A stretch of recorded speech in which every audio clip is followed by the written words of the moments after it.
Hello guys, Croft is here. It's actually surprising how much deleted material there was in Alien Covenant. It's almost as if every important scene or detail was removed from the movie. However, I placed all of this removed material back in chronological order. And that way, many of the plot holes and inconsistencies actually disappear. There is a whopping 48 deleted scenes in total. They consist of deleted scenes from the Blu-ray as well as additional scenes from John Logan's initial script, which is almost identical to the movie but with only a few changes that we'll cover in detail. There are also about a dozen adverts and short films along with a few other crucial scenes from test screening variations and trailer-only footage. YouTube often copyrights and demonetizes videos where I show deleted scenes, like it happened with my previous videos about Covenant's deleted material. I hope it doesn't happen again, but if you really want to support the channel, join the Patreon or send a super thanks, it will be greatly appreciated. Thank you guys for tuning in, and let's uncover all deleted material. The actual story starts way before the theatrical beginning of the movie. The prologue, called Crossing, picks up right after the events of Prometheus. It depicts Elizabeth Shaw reattaching David's head to his body while they're on their way to the engineer homeworld. It is one of the most crucial cut sequences because it explains so many plot holes and bridges Prometheus and Covenant. In the prologue, Elizabeth also records a transmission that will be revealed later in the movie. At the end of the prologue, Elizabeth falls sick, likely due to the accidental exposure to the black goo, or maybe due to David's malicious acts. There's also another version of this prologue from the script in which David and Elizabeth's relationship is described as almost romantic, with many creepy and disturbing details. Also in that script version, David snaps Elizabeth's neck, directly killing her. This deleted prologue ties up the Prometheus storylines, but the next deleted scenes really set up Alien Covenant. Due to the extremely erratic and unpredictable nature of David, Weyland-Yutani created Walter, a more obedient and subservient model with minimal creativity, and Walter's creation is depicted in Meet Walter short film. In the next stage of preparation for the Covenant mission, the candidates went through rigorous psychological and physical tests on the moon Phobos. They were questioned and evaluated before being finally approved for the mission. This short film is about 9 minutes long and tells us a lot about each character and how their perceived strengths and weaknesses will be played off in the movie later on. Once the crew boarded the Covenant ship and set the course to Origai 6, everybody gathers together for their final reunion before going into hypersleep. This gathering is depicted in a short film, The Last Supper, a direct parallel to the Christian writings. In that short film, we see Jacobs, the captain of the ship, who literally says that he feels like he's burning inside and wants to go to hypersleep as fast as possible. Which he does, and then in the beginning of the movie, he literally burns for real inside of his cryochamber. But back to the short film, once Jacobs is gone, the crew has the last party. They drink, gamble, and feast before their hypersleep journey. It is in fact their last supper before damnation. There's also a series of deleted video log messages right before the crew enters hypersleep. The crew describes their feelings and aspirations about the mission, and sometimes these messages are mixed up with footage of the horrors from later events of the movie. Then we go back to David. In a transmission to Weyland-Yutani, he outlines all the years of research he spent on the Planet 4 and what he did to Elizabeth Shaw. In this transmission, titled Advert on Blu-ray, David explains that he wiped out the engineers as a so-called gift to Elizabeth. However, when she rejected being his lab rat, he used her as a test subject in his experiments, slowly killing her. Obsessed with creating the perfect organism, David experimented with the black liquid to force evolution. eventually developing the protomorph after years of research using Shaw's body parts. He also recorded Shaw's half-alive screams for help, which will be broadcasted to lure in the Covenant ship that is already approaching Planet 4. A star is born. Instead of a random neutrino blast damaging Covenant, the script begins with the birth of a star. After a close-up of cosmic dust forming into a spinning core, a hydrogen center ignites and sends out a shockwave through space. That shockwave becomes the physical trigger damaging the colony ship. This acts as a more direct reference to Lucifer as the morning star, in line with the film's original title, Paradise Lost. The flashback in which Wayland awakens David was originally much longer. Wayland asks David to interpret the symphony by Richard Wagner, and David explains it as a story about creators hating their creations, only to find the same flaws in themselves. This extended flashback foreshadows the film's later creator versus creation reversal. Walter in the greenhouse. Before the neutrino blast hits the Covenant, Walter takes care of the ship's plans. Walter whistles to the plans, however, the operating system mother challenges the idea that music helps growth. This can seem like a harmless debate, however, later in the movie it's revealed that androids are forbidden from creating music. And in a sense, Walter was whistling, which is a type of music, and the operating system mother responded quickly. Also, in the scripted continuation of the greenhouse debate, Mother insists that machines exist for efficiency. However, Walter responds with a blunt insult, "bitch."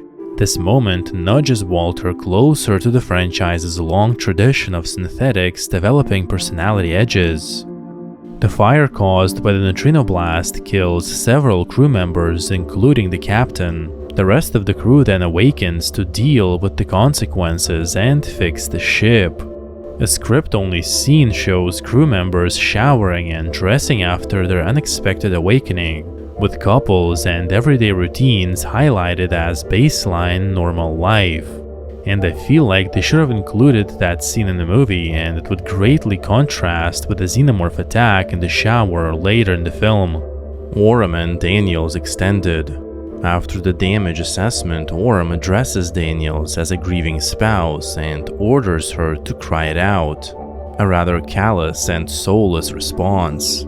This exchange becomes the emotional catalyst for their later conflicts, but it also indicates that Orem is unable to take care of his team as a true leader. But of course, in advanced chatbot, Walter is way better at being a caring companion. So in the next deleted scene, Walter tries to calm Daniels down and offers her some special plants grown in the ship's hydroponics, presenting it as a practical way to calm her body. This scene further solidifies Walter as Daniel's ultimate companion that can be trusted more than a human, which makes the twist at the end of the movie even more terrifying. Before Captain's funeral, there is a deleted scene of Orem sitting alone on the bridge. He fiddles with a set of worry beads and he looks at a photo of an old man, presumably his father. This is a brief moment, but it gives us a clue about the later scene in the movie when Orem says that he met the devil. In the interviews, the actor explained that Orem was referring to his father who molested him. Later in the same deleted scene, all the couples gather at Jacob's funeral and Daniels is the only one without a partner, so she invites Walter to be her companion. These deleted scenes between Daniels and Walter subtly suggest the emergence of a quiet emotional bond between them and a possible romantic affection. This subtext adds even more horror to the later moments when David kisses Daniels and then turns her into his experimental subject. With these extended scenes of affection in mind, David's purely manipulative gesture in the end becomes a far more disturbing violation of trust and intimacy. There is another deleted moment of Daniels grieving and listening to Jacob's music player, a scene that only appears in some trailers. Then, as Tennessee goes out to fix solar sails, he intercepts a rogue transmission, And if we pause and look closely, we can actually see Shaw's terrifying and screaming face. Once the crew decodes the transmission aboard the Covenant, they notice it's similar to a song, Country Road, indicating that the signal is of human origin. However, the script has a different version of Elizabeth Shaw's transmission. In the script, Shaw's signal is not an accidental singing, but a deliberate message naming the destination, Paradise, explicitly inviting listeners to follow. And the script version completely changes the moral tone of the plot, because the crew would be answering a human call rather than chasing a mysterious anomaly. After Covenant ship sets a new path to Planet 4, there is a deleted flashback of Daniels in her snow-covered apartment in New York. In the flashback, Jacobs discusses tweaks to their future log cabin design. This deleted flashback gives more emotional weight to Daniels' dream about a log cabin and makes the final twist in the movie even more terrifying. After Covenant reaches the Planet 4, a landing party descends on the planet's surface to investigate the source of the transmission. In the script, there is a brief power outage scene during the lander's descent. This power failure was removed because it ties into another subplot in the film that was completely deleted. After they landed, there is a filmed but removed scene. In that scene, Walter exits first by himself and tests the atmosphere with a handheld device, clearing the team only after a safety check. The initial script, Paradise Lost, portrays the planet as a functioning ecosystem including insects and small animals instead of the near emptiness emphasized in the final cut. At one point, a small salamander-like creature crawls on Hallett's boot and Corinne collects it in a jar. Instead of infection through airborne spores, in the script, the infection spreads via tiny insects that attach and burrow into hosts. Although that scene was removed, these predatory insects can be seen in David's lab. These insects suggest targeted predation, which lines up more directly with the franchise's obsession with parasitism as strategy. The alien egg prototype growths inside the Juggernaut. Once the team reaches the crashed Juggernaut and goes inside, there is another fascinating deleted scene that features alien egg prototypes. In the script, the team discovers smashed black goo containers around which mold-covered prototypes of alien eggs have grown. Hallett almost touches one, but called off by Lope at the last moment. However, Hallett later notices some movement and approaches the proto-eggs again, and a chunk of mold scratches his face, infecting him with the alien bloodbuster. In the next deleted scene from the script, Anchor stands outside the Juggernaut and notices several decaying engineer bodies through a crack in the ship's hull.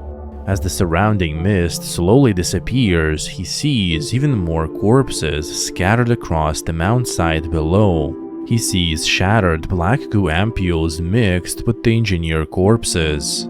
He reports to Orem what he has found, and the rest of the team comes outside to witness it themselves. As visibility improves, the full scale of the devastation becomes clear. Thousands of rotting engineers are spread across the mountainside.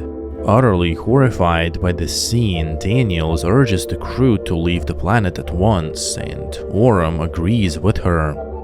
There is another short deleted Blu-ray moment in which Corinne helps Ledward get up as he gets more and more sick from the infection.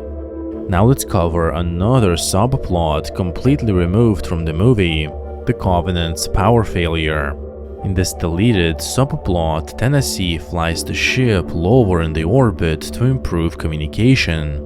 However, that triggers a total power outage that kills lights, comms, and even artificial gravity on the ship.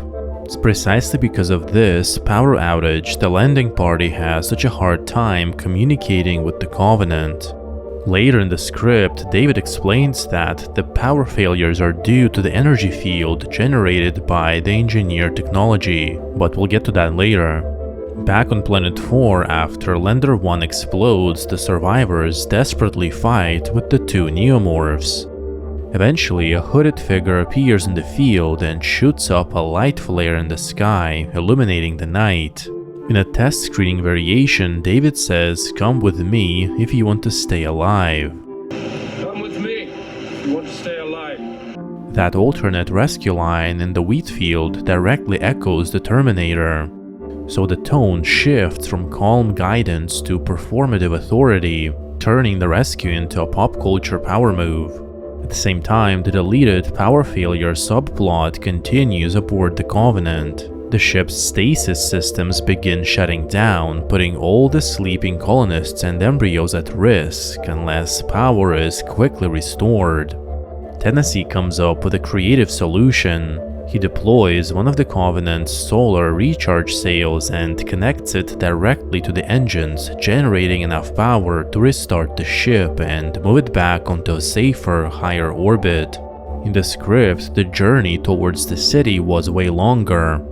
While David is leading the survivors, he explains to them that the planet has a special energy field. That field would not allow Lander 1 to escape the planet's gravity. I feel like this would have been an amazing addition to the engineer lore, indicating that engineers left a special field around their planet for some sinister purpose, maybe to prevent their humanoid creations from ever escaping the planet. However, another fascinating deleted scene on Blu-ray is crossing the plaza. As the survivors cross the giant Acropolis with fossilized engineer bodies, they actually stop and look at the giant opening in the center and drop a flare in the darkness. The flare illuminates several engineer juggernaut ships stored underneath the necropolis. This again would have expanded the engineer lore even further, indicating that these people on the planet had a close relationship with their creators, the actual engineers. That scene also proves the theory that Juggernaut ships are alive and were killed by the black goo just like the animals, which is another reason David couldn't just fly off in one of these Juggernaut ships. There is another short deleted scene of Daniels thanking Walter for saving her from the neomorph, which cost Walter his arm. In the same dialogue, she tells Walter that David's presence doesn't make any sense here, and she orders Walter to investigate what is actually going on here. Then follows another, probably the most unique concept connected to the power failure subplot. In the script, David tells Daniels and Orem that the planet's disruptive energy field is created by two satellites orbiting above its poles. He explains that destroying one of them would likely shut down the entire field. In the script, David shows the crew a gorgeous and enormous astronomical model with intricate wheels and rings representing planetary orbits. This orrery room was depicted on the early concept boards, and it's really disappointing that it was never filmed. These astronomical structures would have looked amazing on screen, and they would have expanded the lore of the engineer technology even further. Then there is a short scene in the script in which Tennessee flies the Covenant above the North Pole and sees a giant black object. That object apparently amplifies the magnetic field of the planet. It's only after Tennessee shoots it down that communications are fully restored and there is no more power failures. In the movie, however, the loss of comms is resolved by a reckless decision to fly lower in the orbit, risking thousands of colonists in hypersleep to rescue the landing party.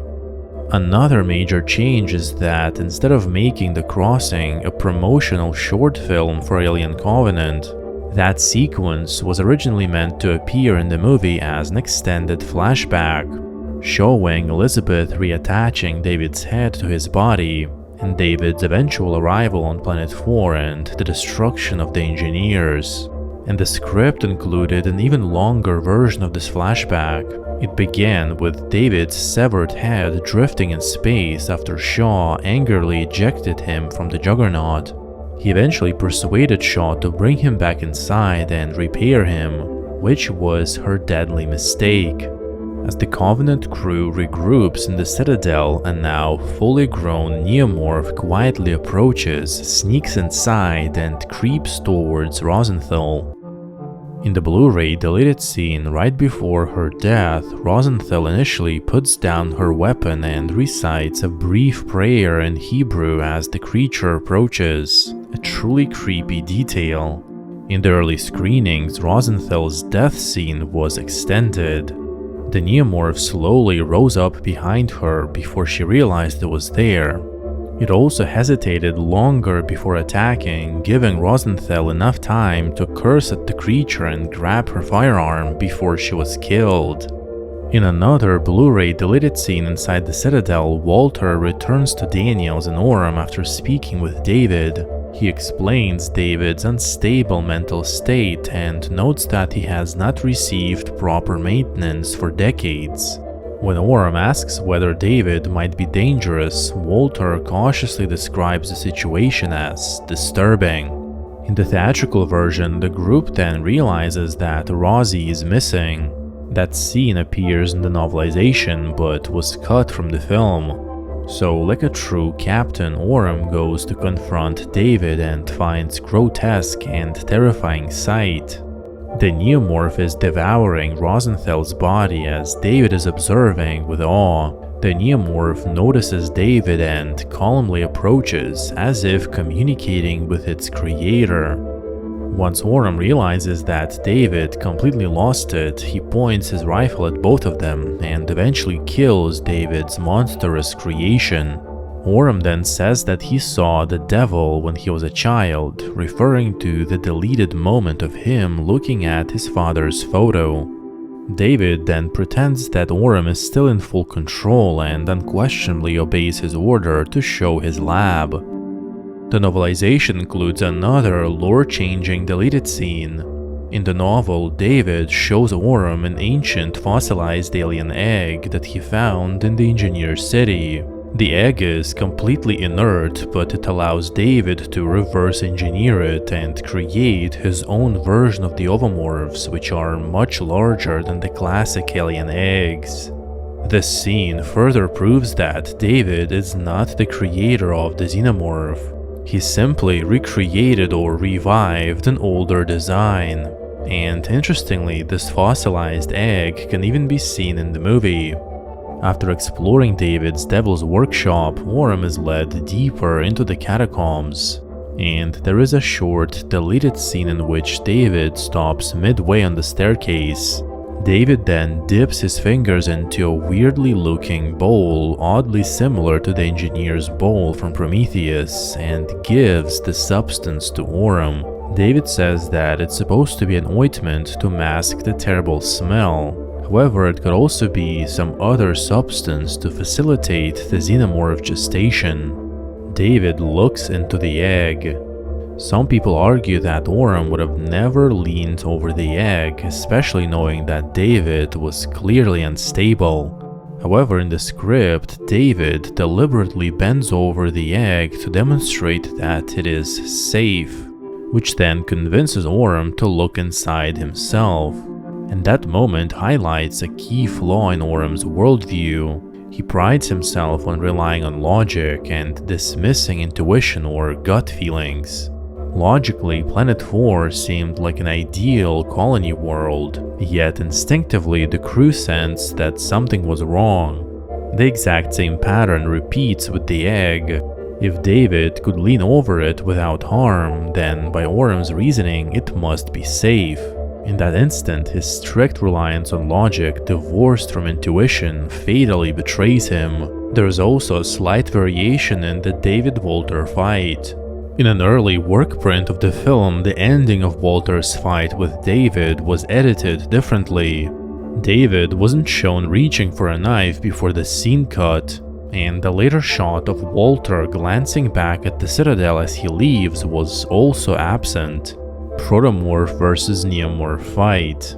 Many viewers forget that the fate of the second neomorph is never resolved in the theatrical cut, leaving the creatures seemingly loose on Planet 4. However, deleted materials clarify what actually happened. The The film initially had a scene in which the protomorph, born from Aurum, confronts the second neomorph. As Daniels and Loeb flee the Engineer Temple toward the cargo lift, it's the surviving neomorph that initially attacks them. The protomorph then emerges, kills the neomorph, and rips it apart while the two escape. Although the sequence was pre-visualized and later included in the novelization, it was ultimately cut from the final version of the film for faster pacing. However, it symbolically shows that David's newest design of the protomorph is superior as the creature tore the neomorph apart. Once the survivors return to the Covenant ship and everything seems to be fine, another protomorph emerges from Loeb. Then, in the most bizarre way, an Audi ad fills in a continuity gap. In the terraforming bay, an automated Audi rover detects an unknown lifeform signal and begins searching for its source. It notices strange slime dripping from above, but continues tracking the reading. Confused, Rix tells the rover to stop following him and directs it back to storage. However, then, the protomorph silently emerges from the shadows and follows Rix to the shower. Rix and Upworth's deaths extended. The shower scene in which Rix and Upworth are killed was originally more extended and graphic.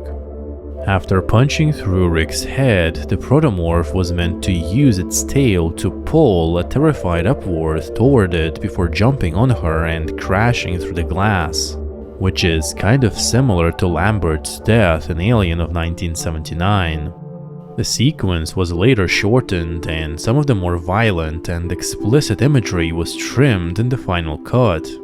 Then a short promotional film titled She Won't Go Quietly shows Daniels going through a normal day aboard the Covenant, relaxing in her quarters, eating breakfast, and playing poker with Tennessee and other crew members.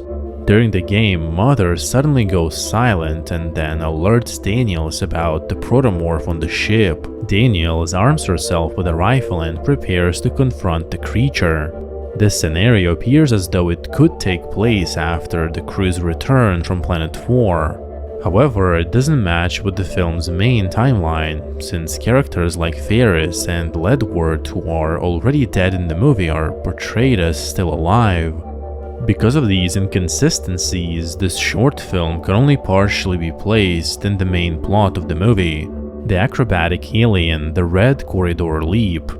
As the xenomorph rampages through the ship, the trailer footage includes a short, deleted shot of the creature leaping through a red-lit corridor. Not really sure why it was deleted from the final cut because it looks amazing. Lastly, there exists a fascinating alternate ending. In the novelization ending, Daniels never realizes that Walter is actually David before entering the hypersleep. This version is especially dark and disturbing as she goes into stasis completely unaware of the truth. While this ending is deeply sinister in its own way, I still think the film's version is way more effective and way better. In the movie, Daniels discovers the truth at the last moment, just enough to feel overwhelming horror, but she has no time to respond or do anything before being forced into hypersleep, condemned to face the most deranged nightmares. Then there is a deleted epilogue that takes place 13 years later, depicted in the short film David's Lab: Last Signs of Life. In 2117, a Weyland-Yutani expedition arrives on Planet 4 and one of the team members enters David's abandoned laboratory to catalog his research. He documents the preserved specimen, dissected neomorphs, and a sample of the black liquid before setting up a camera to study a mysterious egg-shaped organism. While the team continues exploring the lab, the egg begins to stir and slowly opens. The explorer approaches to investigate only to be attacked by the parasite that suddenly bursts out from the inside. Yeah guys, that's a truly immense amount of deleted scenes, maybe even more than for Prometheus. Thank you guys for watching, and let me know which of these scenes or concepts you preferred to see on the screen. Leave your thoughts in the comments and join the Patreon if you really want to help the channel, and a special thank you to those who already joined. Also, don't forget to like the video if you enjoyed it and subscribe to the channel for more content. My name is Croft and I'll see you in the next video.